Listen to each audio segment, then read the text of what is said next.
Well, good morning, good afternoon, or good evening, depending upon where you are in the world, and welcome to today's DevOps.com webinar.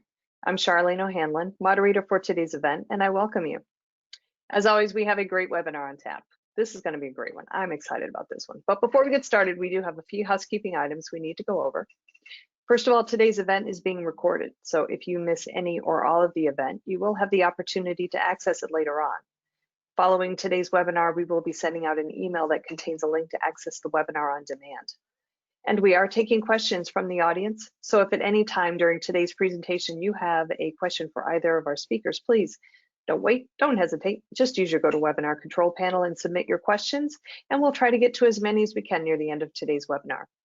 Also, at the end of today's webinar, we are going to be doing a drawing for 4 $100 Amazon gift cards. So please stick around. Hopefully you'll be one of our 4 lucky winners. All right, with that, let's go ahead and kick off today's webinar, which is building reliable and observable APIs on OpenShift. Our speakers today are Daniel Bryant, who is a product architect at Ambassador Labs, and Ara Pulido, who is a technical evangelist at Datadog. Hey guys, thank you so much for joining me today. Really appreciate it. Thanks, Ellie. Thanks for having us. Excellent. Well, I know you guys have a great webinar on tap, and Daniel, I'm going to turn it over to you. But before we do, let's kick out a polling question for the audience. Get everybody engaged here. We'd like to see this. Okay, here's a quick polling question we'd like everybody to take part in. Where are you in your Kubernetes or OpenShift journey? You can select from no experience, getting started with a local cluster, not running in production yet, or running in Kubernetes OpenShift in production already. So go ahead and make your choice, and we'll give the audience a few more seconds to go ahead and make their choice. And while they are, just one quick gentle reminder that at any time during the presentation today, if you have a question for the speakers, you do not have to wait for the question and answer period to submit that question. You can go ahead and just use the GoToWebinar control panel anytime and get that in. All right, let's go ahead and close out the poll, take a look at the results. It looks like the majority of folks are just getting started with a local cluster. So hopefully that'll help kind of level set the conversation for you guys. Perfect. Perfect, yes. All right, excellent. All right, well, I'm going to take myself off camera, put myself on mute, and let you guys get right to your presentation. Thanks, Helen. Appreciate that. And it's great. Thanks, everyone, taking part in the poll. That is a nice level set. And luckily, Ara and I put together the demo using a local OpenShift cluster. So we're already starting well. So today, we're mainly focusing on building reliable and observable APIs. And we're doing this in the context of a cloud-native system. You're most likely going to be building a microservice-based system, a distributed-based system, and you're going to be deploying the app in containers on OpenShift. So we've only got an hour, so there's only so much we can cover, but we're going to motivate or kind of define why we think reliability and observability is really important in APIs, and we're going to do that sort of 3 primary ways. As a kind of TLDR, we're going to say that auth and rate limiting are key to reliability here. This often starts at the edge. Your APIs are exposed to your users at the edge, typically via an API gateway, and it's the first point of contact the users have. Even if they're going via a web app or via a mobile client, they're still interacting with your front door where the APIs and the API gateway sits. Ara is going to go into much more detail on observability. This is really fundamental to helping you locate issues when they inevitably pop up, right? We're all like well aware of software's limitations, right? Whether you're a user or a developer, bad things happen. And when you're building a distributed system, figuring out where in the system the problem is quite challenging. I've certainly struggled myself in my previous career. Ara is going to run you through some techniques about instrumenting your systems, and the key pitch there is bake observability in early, because it's much harder to retrofit when you've got a problem. I'm going to, once we've sort of shown you how to identify problems, I'll give you some techniques, some tools using telepresence, a CNCF project, on how to debug a problem when you can't run everything locally. I'm going to be running it locally in the demo, but if you imagine you've got a system that's quite big, you can't physically stand it up on your local laptop and test, I'm going to give you some tools and some techniques for how you might get around that limitation. So just quickly, we've already in the introductions, my name is Daniel Bryant. definitely a Java background. I moved into architecture, then ops, and now I do more product work. But I've done my time in the trenches as a developer and learned a lot and made a lot of mistakes and had a few successes, in which I'm going to draw upon today. And my colleague here, Ara. Hi, yes, I'm Ara Pulido. I have a system engineering background, so I've been working on things like Linux, Ubuntu for a long time. And in the past 3 years, I've been focusing on containers and Kubernetes. So that's my email address. If you want to contact me, that's also a possibility. Super, thanks, Ara. Before we get into the main sort of like, we're going to do 20, 30 minutes of slides for the intro, then Ara and I will do some live demos, fingers crossed, yeah, if the demo gods are with us. But we'll just define some of the key technologies involved here today. Now, OpenShift is a Kubernetes platform that enables enterprises to run containerized apps. It's very much based on Kubernetes in terms of the same extractions, but adding additional abstractions on top. So you'll see Ara and I using the OC command line tool, but quite often you can substitute OC with kubectl or kubectl, depending on how you like to pronounce it. But OpenShift adds additional enterprise features on top out of the box, things like security, scaling, auditability, all these good things. But quite often the differences when you're interacting at the command line are very subtle between kubectl and OC. So if you see us using OC, don't worry, you can often translate the kubectl command in your head.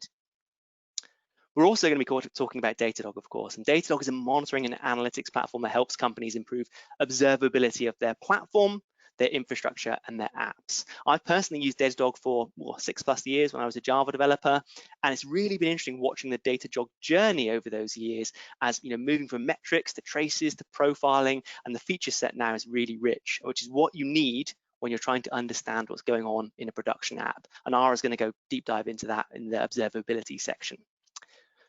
And last but not least, this is where I sort of spend my time, the Ambassador Edge Stack. This is built on the Ambassador API Gateway. It's an open source API gateway, Kubernetes specific. We're actually in the process of donating it to the CNCF, fingers crossed there. It's powered by Envoy Proxy. If folks are bumping into kind of cloud native proxy tech, a lot of gateways are popping up using this technology. We're no different. We love Envoy. We're very involved in the Envoy community. Fundamentally, we're just an API gateway exposing routes at the edge. That's the key thing here. I'm guessing many of you watching are bought into OpenShift, bought into Kubernetes, but if you're not, or you need to convince your teammates or your boss, for example, this is the slide for you. I see lots of data back in this slide up. This is from the Datadog team. Just, they've got a really interesting cross-section of customers, different clouds, different deployment topologies, different technologies. It's a real cut across the industry. And they're looking at their customers and seeing Kubernetes is on the rise. I'm seeing the same in people I work with. You see it in the conference talks, you see it in the webinars. I just think it's a really interesting technology, and that's why it's really good to learn how to build reliable and observable microservices and APIs on this technology, because it's a skill that's in demand, both within your org and probably within other orgs too. I'll now look at reliability. So reliability is the quality of being trustworthy or performing consistently well. This is a big topic, and in the scope of the webinar and what we're trying to do, I'm only going to focus on auth and reliability. Now, authentication for me is a really critical part for identity. Again, the APIs, the API gateway, the edge of your system is where your users first meet your back-end systems. And you want to most likely identify them in a lot of use cases. You want to know, this person's Jane. Jane therefore has access to these things, or this is Joe. They have access to these things. It's a critical point for doing these cross-cutting concerns. Sure, you can do auth further down the stack in services as well, but often you want to do the centralized auth, centralized cross-cutting concerns at the edge, at the gateway. The big difference for me, as I moved from like Java monoliths to Ruby, and then I went to Java microservices with Ruby on Rails and so forth, was that we as developers needed to control the auth for each of our services. Before, the platform team or the ops team was pretty much controlling the auth because they controlled the one edge that was next to the monolith. As you go to these more distributed systems, we as development teams often own individual microservices, and therefore we need control of this service should have auth. Maybe it's a payment service, maybe there's some PCI DSS involved, got to be quite strict here. Maybe this is a marketing service, it's a newsletter sign-up service. No auth required because we just want folks to sign up. We as development teams need to be able to have this notion of full cycle, full control. Sure, the platform teams, the ops teams might set sensible defaults, but we can then work to coordinate with them or do overrides on a local kind of per service basis. And you've got to be careful. If you work in a big enterprise, you often see authentication sprawl. And this is just a fact of life. You know, I've worked in many enterprises. I worked for the UK government for a while, and we had like 10, 20 plus auth systems. We had like an Active Directory, single sign-on thing over here, bespoke tool here. We integrated with, say, Keycloak, great Red Hat product. We integrated with IDPs, identity providers like Otka, Auth0. There's just a lot of things in the mix. Typically, platform teams will kind of corral them, if you like, but we as developers need to be able to say, I want to use this system here, I want to use this auth system there. So we need this kind of control in a microservice system. Now, authentication can be quite complicated. If you're just moving into the OpenShift world, just moving into the Kubernetes world, I strongly recommend firing up a playground. Now, Ara and I are going to be using the Red Hat Code Ready Containers, which is a kind of portable little mini OpenShift cluster you can run on your laptop. Folks have used MiniShift, it's kind of the evolution to MiniShift, and this is great for having the playground locally. You can hack around with it, you can break it, no worries at all, right? And I talked a bit about this in the New Stack article, you can check it on the left there.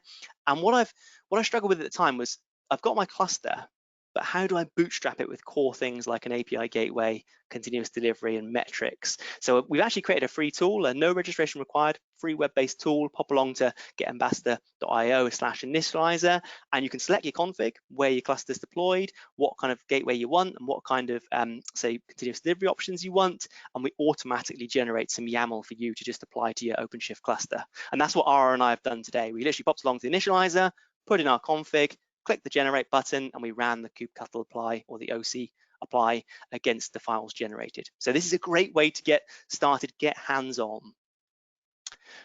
Back to the regular scheduled programming now, and moving on from auth. Once we've got our auth locked in, rate limiting is really, really important. It's important from a business context. Maybe you're offering a freemium model where you want, say, the users that aren't paying to be limited to like 10 requests a second, and the folks that are paying to be, you know, reasonably unlimited. But it's also an ops perspective as well, or it has an ops perspective in that, say, CPU usage is spiking on the back end, or a database is having a hard time, or you can't scale fast enough. Maybe you want a rate limit at the front door, at the API gateway, to stop the whole system falling over. Sure, the users might have a degraded experience, but that's better than the whole thing falling over. So there's definitely business and operational concerns with rate limiting. Again, it needs to be developer controlled. We want to make probably per service decisions sometimes. I've definitely seen that where there's a problematic service causing problem in the whole cluster. We rate limited responses going into that service, fixed it, and then turned the rate limit off. But we as developers wanted to do config, push it down our continuous delivery pipeline as we would any other config change, and have it applied without needing to get the ops team too involved. You know, sure, we let them know what was going on, we let them know we were looking into the problem, but we didn't need to do handoffs or raise tickets. We could fix the problem ourselves. A key thing with rate limiting, though, is getting the observability integration. You need to understand your key performance indicators, your business KPIs, and you also need to understand operational performance, such as you want to, say, look at queue depth, CPU time, you know, CPU consumption, and then feed that back into the rate limiting decisions. You know, without the observability parts of rate limiting, you're kind of operating blind. You're not exactly sure what's going on. So baking in the observability early is really critical. And this is what Ara is going to go into more details now. Good, thanks, Daniel. So yeah, observability. So what it is, I mean, it's a word that we hear a lot, especially on cloud native environments. It's kind of a new concept, but it's a concept actually that comes from control theory. It doesn't come from software. And basically the definition is a measure of how well internal states of a system can be inferred from knowledge of external outputs. What does that mean in practice or in software, let's say? So basically what it means is that you need to be able to answer questions based on the data that your system is able to provide. So obviously we cannot be inside the system. You have to trust what the system is providing as data to answer those questions. And when it comes to containers, observability is a little bit different, and because containers are essentially special. The first and most important thing is that they are ephemeral. So for example, in OpenShift, we have the concept of a pod. It's a Kubernetes concept. And those pods that basically are a couple of containers or one or more containers together, they come and go, they crash, they get restarted, they get rescheduled. So it's not like you have a long running VM that is going to stay there for as long as you can. These things get recreated all the time. The second way containers are special is the number of containers are super high. So as when you start creating microservices and when you start creating several replicas of your containers, etc., suddenly your system is a bunch of containers. And if you don't have enough observability into them, it's very difficult to understand what's going on. And finally, when you realize there is an issue, there are ways to try to debug that issue in production in your cluster. And many people, what they start with is they exec into the container that they think is problematic, and they start looking for logs and looking for information. But this is very limited because usually your debugging tools that you're comfortable with are not going to be part of that container image. So container images tend to be very minimal. So it's very limited what you can do when you execute. So suddenly, when what you used to have a black box without observability now becomes a lot of black boxes that communicate between one another. So suddenly this is your system, you have a bunch of microservices, and you also have the communication between those services. And when you have an issue, basically you don't know where that issue might be. So how do we do it? How we build observable API-driven services? This is one of the things that we wanted to cover on the webinar today.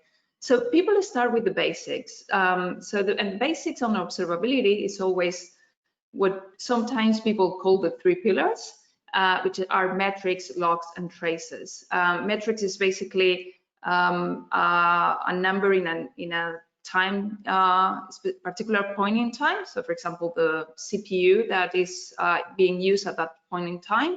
Logs, obviously you need to add as much logs as possible as part of your application, because once something goes wrong, it's a lot easier to try to find out what was happening rather than trying to replicate the issue yourself. And finally, traces, which we are going to be covering a lot later on this webinar. But it doesn't have to be only these 3 things. Like any data that is going to help you answer those questions about your system is also making your system more observable. So again, observability is a quality of your system. Your system is observable or not. It's giving you enough data to work with. And these things can be user monitoring, for example, like what browser are my users using, or profiling, or heartbeat testing. So just pinging your API service every now and then to make sure that they're alive, security testing, anything that you can add up to your system so you understand it better once you need it. It's always what makes the system more and more observable, which is obviously the goal. So once you have that data, you can do fun things and very interesting things like testing in production. This is a trend that is coming a lot again in cloud native environments. And the reason why this is important is because the distributed systems are very difficult to mimic in a staging environment. Obviously, you need always to aim to have a staging environment that is as close as possible as your production. But in a distributed system, it's never, ever going to be the same. So many teams, once they add observability to their systems, what they do is they do things like game days or chaos engineering, using real traffic from your applications to try to discover potential issues before your users do. But obviously, to do this, you first need to make sure that you're going to have full visibility into those problems that you're causing before that. So on the demo today, we are going to be focusing on 2 types of data that we can get from our system. We are going to be focusing a lot on distributed tracing, but we are going to add a little bit of profiling as well. So what is tracing? So if we go to the next slide, if this is your system, a distributed system is many services communicating to one another.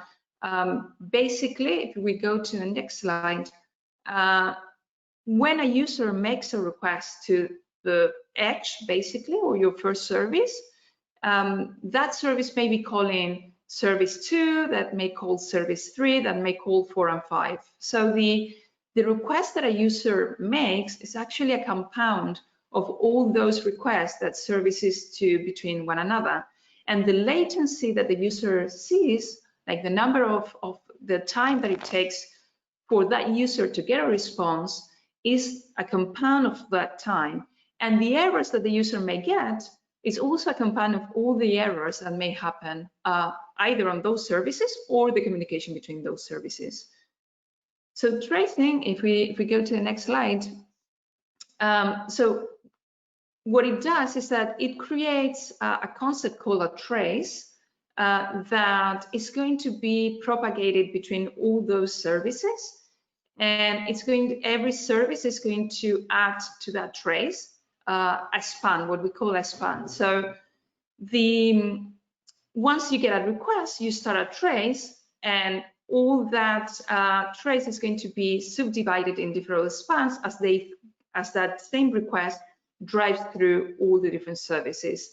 So once you have that data back into a tracing system, then you can get things like this visualization, which is a plain graph, in which you see the full latency, the time it took for the request, which is the trace, and you can see all the time that was spent and all the different errors, if any, on each of the services. So you know exactly what services were called at which time and what latency it took. So, for example, if you want to improve the performance of your system, having something like distributed tracing can help you identify the big wins, like the services that are taking the longest, for example. So how is this different from profiling? So we are going to see a lot of tracing in the demo, but we are going to see a little bit of profiling as well. So continuous profiling and profilers are instruments that are very specific to a programming language that basically going to go a little bit deeper into one of those spans and get things like CPU and memory consumed by your program, any system calls, code execution paths, etc. So in a way, we can say that distributed tracing is horizontal throughout all your services, while profiling is a little bit vertical, diving into one of them. But again, we are going to see both during the demo. And there we go. Thanks a lot. Right, I'll now fire up the demo. This is the nerve-wracking bit where we see if it all works, right? Let me just bring this one back up. So Ara and the Datadog team have very kindly put together a repo. We'll share the link at the end, so you can go along, clone the repo, and follow along the instructions. Ara and I will pick out a few interesting bits and pieces along the way here, just so you sort of can get started more easily. The repo literally not only has the code, but the walkthrough itself. You can deploy Ambassador, just makes it a little bit bigger. You can also deploy Datadog. You notice we're deploying Datadog using Helm. That's the beauty of OpenShift. It exposes the Kubernetes primitives, so therefore we can use all our regular toolchain. So Ara and the team are just using the Helm install, passing in the Datadog key and a few other configuration details, and voila, we've got Datadog set up running on our apps, which is really nice. We're going to deploy the e-commerce app. We've got 3 versions for you, progressively broken or progressively fixed as we go through and fix them. We've set up sort of the V1, 2, and 3 to highlight some of the challenges you probably will see as you're developing these apps and deploying them into production. I'll show you the Datadog Ambassador integration just briefly. It's a super simple piece of YAML, but that just sends all the traces and all the metrics data from Ambassador to Datadog. And there we've also got some replay traffic. So Ara's used the Go replay tool to capture some traffic. So therefore you can replay it back in your local environment, kind of simulate real user traffic and see what happens to the app as it's being replayed back via the API gateway and all the way down through and back your distributed system. Right, so that's the repo shown there. The application we're developing is a simple e-commerce app. Everyone loves the swag, right? The Datadog swag in particular is great. I'm loving the Datadog t-shirts. I'm not rocking them today, but the Datadog t-shirts are great. This is basically a microservice-based app to allow you to buy your Datadog swag, right? There is some broken bits in it, and we'll walk through that today. But fundamentally, it's a basic Ruby app with a bit of Python and a few other languages in the mix too.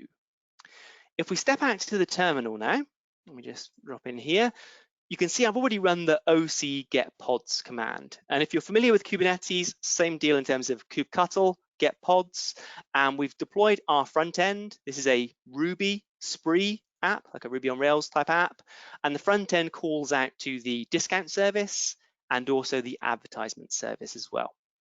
Got our Datadog monitoring in the mix, and we've got a database for managing state in the back end. I've also deployed Ambassador. That's in a different namespace. If I just fire this one up now, you can see we've got the Ambassador service, and we're also running Redis to manage our rate limiting in just a moment. But this is fundamentally the technology behind the scenes, if you like. With the OC command, we can also get routes. Just let me do this one. Oh, actually, and I'll show how I've mapped the Ambassador API gateway, sort of the endpoint of our system where we're exposing to the public. I've mapped that service to a host called ambassador-ambassador.apps.crc.testing. And the CRC, as I mentioned before, it's the code-ready containers. This is the kind of portable, locally deployed OpenShift cluster that we can run. So we do CRC start, it spins up the OC cluster, and then we can do OC, get pods, OC apply, and so forth. Right, let's pop into the code now. I'm going to fire up VS Code here. You can see Ara and the team have got the directory structure like so. We've got the Ambassador deployment directory here. The AES CRDs file literally just puts some custom resources into Kubernetes, into OpenShift. We can therefore use mappings. So like you do with your deployments and services, we can now use mappings. They're very similar to Ingress. If you've used Ingress controllers, it's basically mapping endpoints to services with additional config. The most interesting thing with the AES YAML is it sets up the actual Ambassador itself, deploys Redis, deploys all the services, spins up the Ambassador pods. And in the user YAML, we've done a very simple kind of host. We've literally said host name of star because we're running it locally on the OpenShift cluster. And this is where you've configured TLS, for example. If you're running in production, you definitely want to do transport level security. This is where all that kind of details, all the details would go in, although we're keeping it simple for the demo. Right, on the e-commerce app itself, I'm looking at V1. The interesting thing you can see, we've got all our services, which I showed you in the OC Get Pods. We've got our front-end deployment and service and so forth, the database and the advertisement service. The most interesting thing here probably is the mapping itself I just mentioned. This bit of YAML here is mapping our root, our slash, into the front-end service. That's our Ruby spree app running on port 3000 within our OpenShift cluster. We've added some time out there just to help us with the debugging demos later on. And we've also added some labels. We're going to annotate the requests as they come in. This will help us with rate limiting in my demo in just a minute. But fundamentally, it's really simple with a mapping. You put your prefix in, you put your service in, and we map traffic coming into our cluster via the API gateway to our backend services. Now, I'm not going to actually show you too much auth in terms of running it. I'll do a more interesting rate limiting demo, but I did want to show you how you do auth using Ambassador. It really is as simple as creating a filter, a custom resource. We've defined filter for you, but you customize it based on whether you're using Keycloak or Otka or some other Active Directory, for example. Here, this would assume I've set up a Keycloak server, maybe in Kubernetes in OpenShift itself, or maybe I've got an external deployment. I've configured my realms, I've got my tokens and so forth, and therefore ops or the platform team typically defines the filter. They say this is the auth service that's available for you to use. Or maybe there's a collection of auth services you can use, and then I as a developer would create a filter policy. Now typically these two custom resources are actually going to be in different YAML files. I've just kept it simple here, but I as a developer, I know what filters, what auth filters I've got available to me, and I can simply specify where I want the filter applied on my app. So for example, on /auth endpoint, I'm now going to apply the special auth proxy or the Keycloak filter. You can put additional config in here, and like I said, and we as developers can choose which filter policy and which filter we apply for each part of our app, and we can go quite granular or we can go very general. Some people just have one auth service, authing everything, but a lot of enterprises I work with have many levels of auth depending on where you're going in their system. So that's the demo sort of from the auth side, or just showing you around. I think it's more interesting if we then go into the terminal, and I'll show you the rate limiting. Right here, if I just do, I'm bringing up my cheat sheet 1 second, excuse me. If I just curl our application, you recognize the URL there from what I exposed on the routes and what I'm using to look at the actual website. If I just curl that and I suppress most of the output, but I get the heading info, you can see at the top there, HTTP 1.1 200 OK. Excuse me. That signifies that we're good. We made a GET request, we got data back. If you get, say, a 400, typically it's a client error, get a 500, typically a server error, and something like 429, which I'll demo in a minute, means too many requests. It's very common, whether you're using, say, CDNs or API gateways, if they're overloaded, if they're doing rate limiting or load shedding, they will give a 429 status code back to the client to indicate that is happening. So if I'm doing just basic curls, I can keep doing these curls all day here at my terminal, seeing the 200s, for example, but let's put it in a loop. I'd go to my cheat sheet again. I just go there, put this in a loop. You can see every second I'm making a request against my app. And at the moment, I'm just grepping for the status code to keep it simple. Getting my 200s, this is looking all good. If I now terminate that loop there, pop back to my mapping over here. If I go to mapping, if I uncomment the rate limiting config here, and you can see we've got another customer source called rate limit, and we're literally looking out for the label of remote address down here, and we're saying star will match any remote addresses. And what this is actually giving us is it's giving us the IP of the client. The remote address is the client making the request. So in my case, it's just going to be my laptop. And what we're saying, for each remote address you see, so say Ara is making requests, that will be a separate rate limit. But for each remote address you see, only allow 3 requests per minute. So I'd get 3 requests per minute, Ara would get 3 requests per minute, and you'd get 3 requests per minute if you could access my cluster too. So if I now apply this into my cluster, it's literally OC, apply. You'll recognize from the kubectl, the V1, e-commerce, like so. Oh, I didn't save. Apologies, everyone. Stopping that. I've saved my update there. I'll reapply the mapping. You can see the mapping itself is unchanged because we defined that when we deployed the app. We've said the route, slash the base, the root, maps into our app. But I've created a store rate limit here. And because it's a standard Kubernetes object, I could do a get on the rate limits. I can do a describe on the rate limits to find out more information if I want as well. If I now do my command again, my curl command, let me just move this up the screen.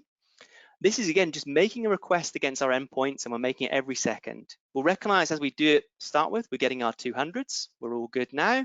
But after 3, fingers crossed, 429, too many requests. Yeah. If I now also pop into my browser and try and refresh here, because I'm using one IP address, one client obviously, one's going via the terminal, but other requests I can do via my browser. Although it's not a very nice error page, you can see this is a standard Chrome warning. Page is not working, we're getting 429s. Now in production, you wouldn't want to return just this to your users, you would want to return something a bit nicer, or maybe just serve static pages, but hopefully you can see the principle. The rate limiting does prevent folks from overloading your API.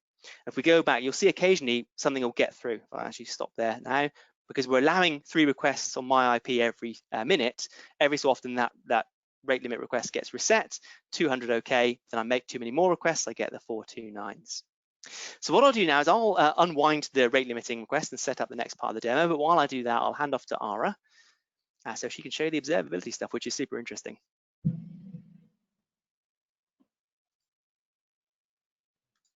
Excuse me 1 second. Should be all yours, Ara.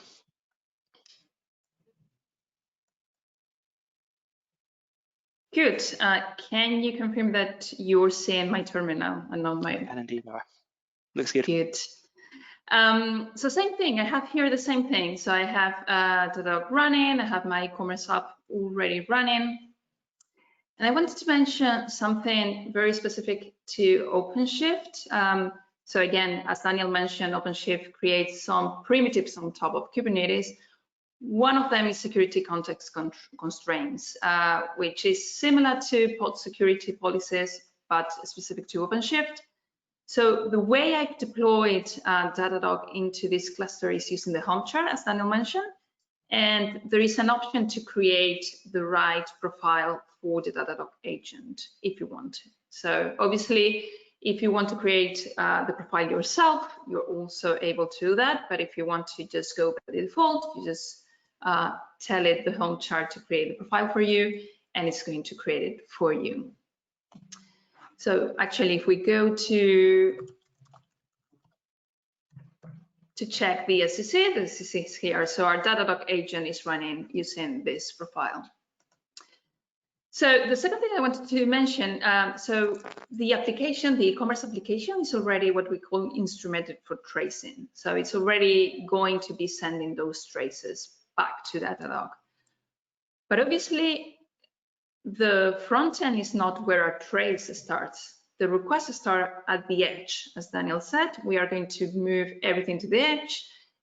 So we want the trace to start there because it wouldn't be real if we do otherwise. So to do that, using Ambassador is super easy. The only thing that we had to do is to apply this object. Basically, we're telling it Ambassador to create those traces. And we tell it what type of trace agent we are going to be using, in this case, Datadog, what it is, and basically we give it a service name. In this case, I chose Ambassador, so that's how it's going to show in Datadog. We could have chosen, I don't know, Ingress or Edge or Gateway, whatever you want to call it. Good, so all of that is already set for us. So if we go to Datadog, we can already see all those traces coming in. So we already see how many requests we are getting, etc., etc. So if we go here, also we can get a map of the application, and this is great because it gives us a visual way of seeing where the requests are coming from, where is the traffic, etc. And we can see, and this is the important bit here, this is why I wanted to show them up, is that every request to the store front end goes through the edge. And again, that gives us the possibility of translating the concerns of auth rate limiting, all of this from the application developers to the edge, which is great too. Less code is always good. So good. So if we go back to the list, and this is where we are going to start debugging our application in production, we can see that our P95 latency is a little bit big for this service. And we can see that actually the discount service is taking almost a second. And the discount service is super simple microservice Python application that just get a discount to show on the application itself. So let's see. One of the good things is, again, this is all instrumented for distributed tracing. And we can see that the latency, even P50 latency is quite high. And again, we only have an endpoint, so it's super simple microservice. Let's check what's going on here. So one of the ways that we can check that is going into one of the traces. So one of the things that we do, tracing do, is a little bit of sampling of all the requests that you're getting. And using that samples, you can figure out what's wrong. So if we dive into one of this is what we were saying on the slides before. This is what we call as a flame graph, and you can see that all the latency that the user sees is basically what is coming from the Ambassador service, which is an envoy proxy. And it goes down to the main application. And when the main application goes and calls get discount to get a discount, you can see that the get discount goes to the Postgres database for those discounts too many times. It's like you can see here quickly that something is not right here. And you can see that even you can see the query for the SQL query that the application is doing. So in this case, we're trying to get every discount, and for every discount, then we go to a different table, which is the influencer table, to get the influencer name. So it basically goes to everything on the first table first and then go over and over again to Postgres, which is obviously not ideal. It takes a lot of time, the way we see it. So we figure out our first issue. So we are going to fix it. This is an M+ query. This is a problem that can happen to anyone. If you're going to do your queries in 2 steps, if you don't join those tables together the first time, it's going to go to your database all the time.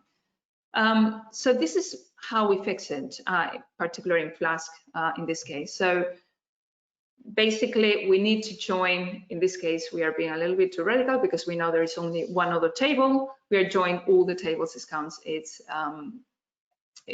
basically only that one and the influencer one, and that would fix the issue. And obviously now we have to go through our CI pipeline, build a new Docker image, push it to a registry, and create a new deployment into our OpenShift. To make things a little bit faster, we already done that. So I have already another image with the fix, and I'm going to deploy that one as version 2 of this particular service. Again, this is the same thing, YAML, that we all love or hate. And we are going to deploy version 2 of this discount service. One of the things that happens when you have, one of the good things about microservice architectures is as your team scales, if you have a big monolith application and you have many teams trying to deploy to production, it's a little bit more difficult because you have to coordinate. With a microservice architecture, you can have separate ownerships, not only of the code, but also on the deployment side of things. So in this case, it's something similar. We are the discount service. We have fixed our bug, we have deployed our fix, but also another team, the ads team, is also changing its code, pushing to production. So that's why I've created also version 2 of the ad service. So let's see that that is already up and running, so all looks good. So for 3 seconds on the ads and the discounts. So the first thing that we are going to check is whether we have fixed the issue. So we can go back to the traces for that discount service, and probably it's going to take us a little while. So this is going to be showing all the traces that we are getting on the discount service. So we are going to start seeing one of the things that we need to do to make things faster is going to create a lot of requests as well. So same thing that Daniel was doing, because if not, it's going to take too long until we get the right data. So you can see here already going down. So if we check that one, for example, you can see that this is already fixed. This is only one trouble to the Postgres database, making that join with the table that we need. Good, this is fantastic. This is all good. And if we now go to the list of services, we can see a second issue that we have in. This time is the ads team who is not doing things right. Let's check the past 15 minutes.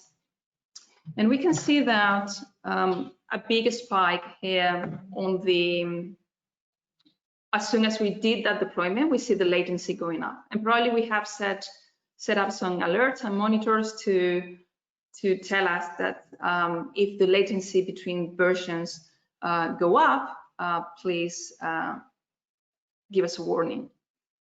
So let's check that, why that is happening.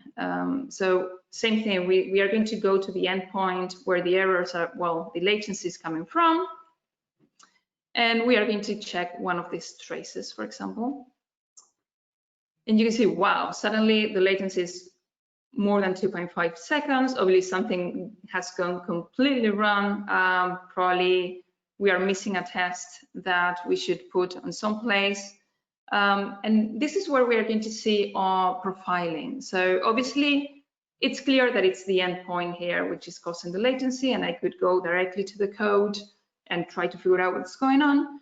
But in this deployment, we have the continuous profiler for Python running as well. So it's going to check everything that is happening on our Python code. And the thing is that continuous profilers do have very, very little overhead. So you can run it in production all the time. So if we check that time, this is the Python profiler. You can see the different threads of the application. And this is the thread that is actually processing our request. So if we go deeper into that one, you can see that there is the ads.py line 44 that is taking most of the time, like really all the time. So you have there a hint of where to look. So if we go to our ads application and you go to the 44, oops, we left asleep to do some testing, we left it, and obviously our testing didn't catch this. Thankfully, we were able to catch it quickly and revert our version. And that's, we are going to do that same thing. So we have already an image that fixes that. So we are going to deploy version 3 of the ad service. We already fixed it quickly. We are going to deploy. Probably what we are going to do, we would do on real life was to revert to the previous version, then fix the issue and have it there.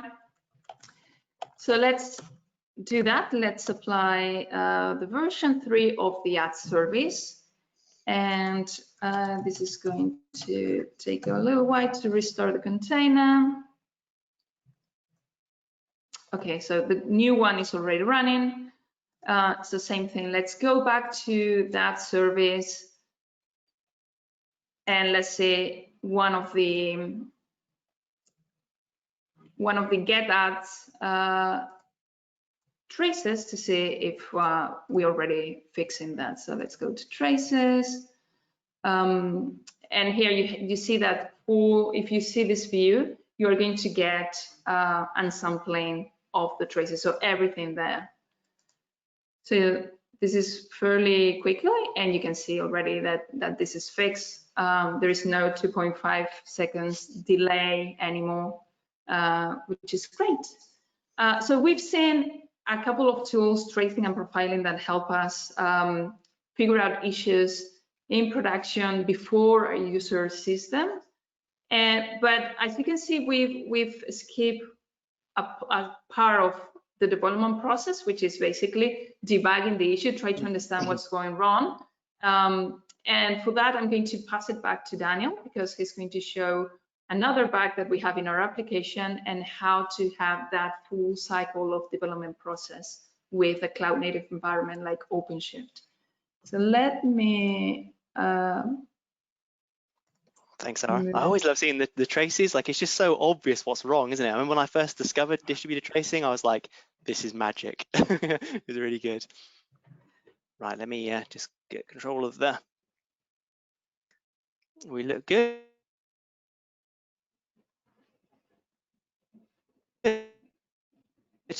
To show you how you might do that fast debug loop. And I know Ara and I are both running local OpenShift clusters, so this seems a little bit what I'm about to describe slightly contrived, but imagine that, say we were both running remote clusters, and this is totally likely. You know, when you get to a certain size of a microservice system, you physically cannot run it all in your laptop. So I'm going to still use my local OpenShift cluster, but imagine it was running up in the cloud somewhere. Yeah.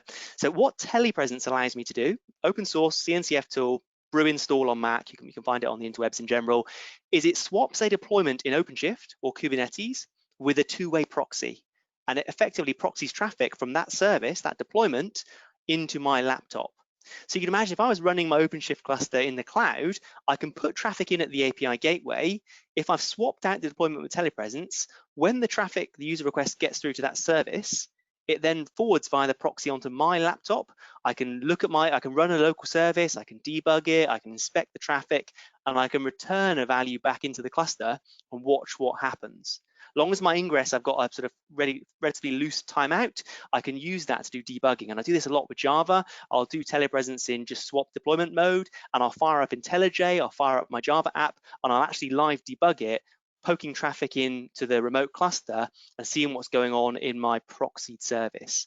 Another way to look at it is like putting your laptop in the cluster without having to make it part of the cluster, because you can do a lot of different things like making your laptop a node, but that gets a bit messy fast. Telepresence, all you do, if you see in the top line here, I'm doing a swap deployment on the front end. So on that Spree, on that Ruby app that's at the front end, I'm swapping that out, and instead I'm routing traffic to a local Docker container image, a dev image I've got with all my Ruby set up, all my Ruby environment variables, the Spree app, but I'm mounting in the volume of my present directory into /Spree in the container. So what that gives me is a kind of hot reload experience in that I can modify the code, the Spree code on my laptop, save it, and when I do a request via the API gateway via the front end of my remote cluster, I can see the changes straight away, because like the traffic will get routed to my local laptop via telepresence, put back into the cluster, get a fast dev loop. So let's put this into practice. I've actually run this. It takes a telepresence. It asks for my sudo password because it does some interesting things around networking and so forth. It launches the Docker container with my Ruby environment set up, and you can see this is just Spree kind of kicking off with all the relevant information as it starts up. So if I then go to my browser, hit refresh, I am now going via the API gateway back to my local laptop copy of the Docker image with Spree running, and then back into the cluster calling out to all the dependencies. So we know that the users have reported to us, say there's an issue that when they're adding their Datadog tote into their cart, they're seeing a problem. So I've set up my staging environment, I've got my telepresence up and running. If I click add cart, I should see an error when it fires up. There we go. Now, obviously, you hide this kind of error from production use case, but it's quite nice. The Ruby language, the Spree framework, actually tells me, if I make it a little bigger, exactly what's going on. In Spree application, my ERB, my web file, line 39, I've got a broken method. So I'll do what every good developer does. I'll go along to my Ruby code and I look at it. So I'm in Spree application, line 39. I'm not quite sure what that line's doing, so I'll do what every good developer does and just delete it, right? No, I know you wouldn't actually do this in production. You probably do some more debugging and figure out what's going on. But for the sake of the demo, I'll literally just delete that line. I'll hit save, and then I'll go back in to my app. We'll go back. This again is all going in via the API gateway, out the cluster into my local machine and back. If I now add this to the cart, fingers crossed, it's now fixed. Yeah, I know, let's say the OpenShift cluster here is running on my local laptop, but just imagine that it's running in the remote cluster. I can now get this very fast feedback loop. I can run all my tools locally as if I'm in the cluster. I can do live debugging now, and the traffic's coming out to my local machine and going back into the cluster. Very nice, very powerful kind of fast feedback loop. Right, that's the part of the demo concluded. Let me just put the slides back up one moment. Hopefully that's been useful for folks, giving you an overview. We thoroughly encourage you to play along with the code. We'll share the link in the end. The summary really is that from a reliability perspective, you're building modern APIs, microservice-based, you're deploying in containers to OpenShift or Kubernetes. Auth and rate limiting are fundamental building blocks to reliability. Observability helps you find issues, and I think Ara's illustrated that perfectly. Baking these things in early allows you to locate challenges when they happen, rather than having to panic when something goes wrong and you're not knowing what's going on. Instrumenting your system early is a big win. Trust me, I've been there, I've made the mistake to not do it. And the beauty of tracing and the profiling, you can really get a deep dive into what's going on now. New cloud-native debug tools do exist. Once you've located your problem, don't battle it out using the old school remote debuggers, that we have to set up all these complicated proxies. Tools like telepresence, there's other ones that exist as well, make it so much easier to get that fast feedback loop, because that's what we need as developers. We need to locate the problem and then iterate on a fix as quickly as possible. It's knowing the tools exist, practicing with them in your own time or on the job, of course, but then when a bug does happen, you've got this new toolkit you can pull out and start fixing it really fast. That's perfect time for some Q&A now. We've put the repo here. You can pop along to Ara's GitHub. We'll add some more instructions over the coming days. I've got to add a few things in. Put a link there if you want to find out more about some of the ambassador challenges with scaling microservices at the edge. You can pop along there, and you can tweet at myself and Ara using our handles at the bottom there. Excellent. Good stuff, man. We are about 6 minutes to the top of the hour, so we only have time for maybe 1 or 2 questions. So let's go ahead and dive right on in. Here's a question, I believe, for you, Ara, perhaps. Can we also see pods logs with Datadog? Yes, definitely. We haven't seen it on this demo, but one of the things that happens is that the Datadog agent is deployed as what we call a daemon set in Kubernetes, which basically means that there is one of these agents on every node of your cluster. And one of the things that it does is gathering all the information from the kubelet and from Docker, including all the logs. And you can obviously filter which containers you want to get logs back, because maybe you don't want all of them. But yes, by default, it will get you all the logs from your containers, thanks to that Docker integration and Kubernetes integration. Excellent. Okay. All right. Here's one more, and then I think we're going to have to close it out. How to stay on top of your message traffic and broker availability. Well, shall I take that one, Ara? So I think that really is a case of making sure everything's instrumented. Like I was saying, we've shown sort of demonstrations of instrumenting the services and so forth, but you need to make sure all your platform components are instrumented. So when I've used Datadog in the past, making sure I'm instrumenting my, say, Redis cluster or my AMQP message queue, but I'm also instrumenting my app consuming or producing to that piece of infrastructure. So I can constantly report on my queue depth from an application perspective, but also get an idea of what's going on in the actual broker itself as well. So instrumentation of the platform and the apps is the key message from myself. I don't know if you've got any more on top of that one, Ara? No, that was perfect. Excellent. All right, great. Well, we are 4 minutes to the top of the hour, so unfortunately that's all the time we have for question and answer. If you have a question for either Daniel or Ara, please, you can still use your GoToWebinar control panel.